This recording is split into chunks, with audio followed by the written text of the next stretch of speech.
はい、今回はですね、ネイティブインストゥルメンツ、このファンクギタリスト解説の方入っていきたいと思います。で、これがですね、どういうソフトかと言いますと、名前通りですね、ギターのカッティングに特化したプラグイン、好みのコードをですね、割り当てたりとか、パターンを変えてですね、楽曲を彩ることができると。一回デモの方を用意していますので、聞いてみましょう。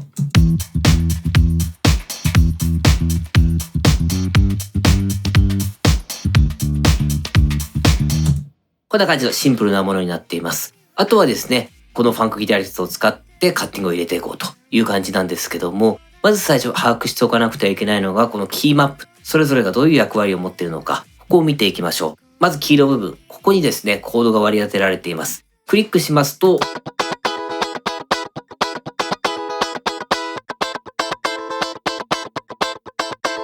こんな感じです。で、この左上、今 D9 と書いてありますけども、ここにですね、コード名が表示されるという感じになっています。一度ですね、こう、鍵盤を押したりとかクリックすると、ずっと演奏がですね、鳴った状態です。これを止めるために赤を押すといった形ですね。で、これはですね、DAW の再生停止にも追従しますので、例えばなんですけども、鳴ってると。で、DAW を走らせて、DAW を止めると、ファンクギタリストも止まるということになっています。そしてその次、この緑部分ですね。1オクターブで飛んでますけども、これ基本パターンになります。一回基本パターン1押して、そしてコードを弾くと。こんな感じ。で、基本パターン2が、で、ここに表示されます。3。という形になりますね。まずこの基本パターン気に入ったものを選択と。もちろんですね、曲の中でこの部分を打ち込んで基本パターンを変えていくというのもありですね。そして青の部分はですね、若干こうニュアンス、スライドだったりとか、様々なニュアンスがつきます。まず今基本パターンに、そしてコード何かを押してみましょう。こうやって。そして青い部分。こんな感じとか。スライドが入ったりとか。こういうニュアンスをコントロールできます。で、これ話した時はもう一回基本パターンに戻ります。最後に指定した基本パターンに戻るというのが基本ですね。そして止めるのがこれ赤と。これらを組み合わせてピアノロールで打ち込んでいけば OK という形になります。ここでですね、黄色部分まず打ってきます。そうですね。こんな感じでクリックで視聴もできます。例えば G1。で C2。そして、こんな感じとか。こんな感じで単音で打ち込むことで指定したコードを鳴らすことができます。これ合わせて聞いてみましょうか。いってみますね。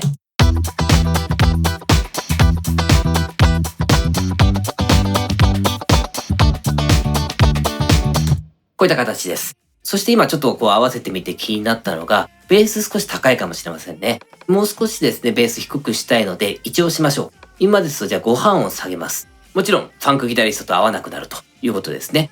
ではですね、こちら5半音上げればいいのかというとまた違いまして、特に5半音上げたから5半音上のコードが鳴るというわけではありません。5半音上がってしまうことで全く関係のないコードになったりしますので、ここはですね、このキーを使ってください。今ですね、ベースを5半音下げたということは、ギターもですね、ここからマイナー5半音下げる。もしくはプラ7半音上げるということで同じキーになりますね。それではギターの方はプラ7半音上げてみましょうか。これで聞いてみますと、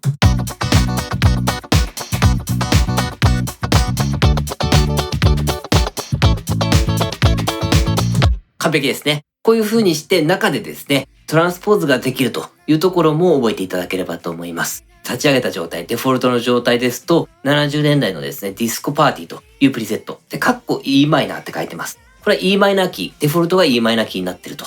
これはですね、配置されたコードがこう E マイナーキーを主軸として使われてますと。ですので楽曲がですね、F マイナー、G マイナーだった場合は、このキーで変えてくださいと。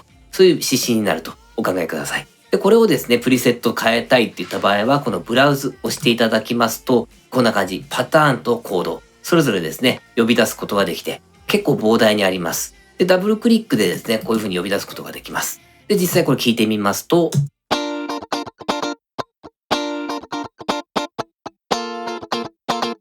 もうコードが変わってますので全く別物になってますよね。こんな感じで好きなコード、パターンをですね、プリセットから探していくというのも一つありかなと思います。そそして読み込んだですね、このコードだったりとかパターン、すべてがですね、楽曲にマッチするということはまずないかなと思いますので、次はですね、ご自身で配置する方法をご紹介したいと思います。まず音程なんですけども、この下のメニューですね、ポーズというものがあります。これをクリックします。この状態は今この黄色部分ですね、コードだけを変えることができますという感じです。さっきのですね、右のパターンは残るといったイメージですね。そしてじゃあこの中からですね、こういう風に選んでいけばいいんですけども、もちろんですね、ピンポイントのオリジナルのコードを割り当てることもできます。その場合ですね、この右ですね、マップというところに行きます。そしてですね、欲しいコードを選択します。まず今ですとじゃあ C のメジャーナインス。このようにですね、指定しますと左側候補出てきます。これがですね、今選択した C のメジャーナインスに関連するコードということになります。で、次に見ていくのがこのトップというものですね。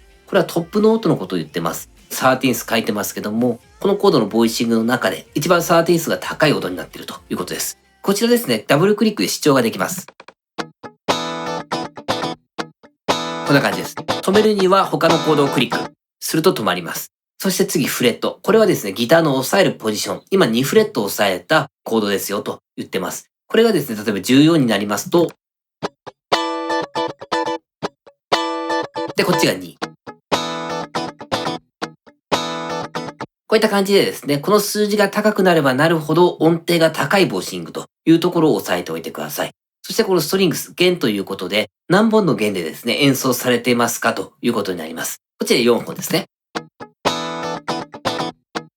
こっちが3本。こっちは軽いですよね、サウンドは。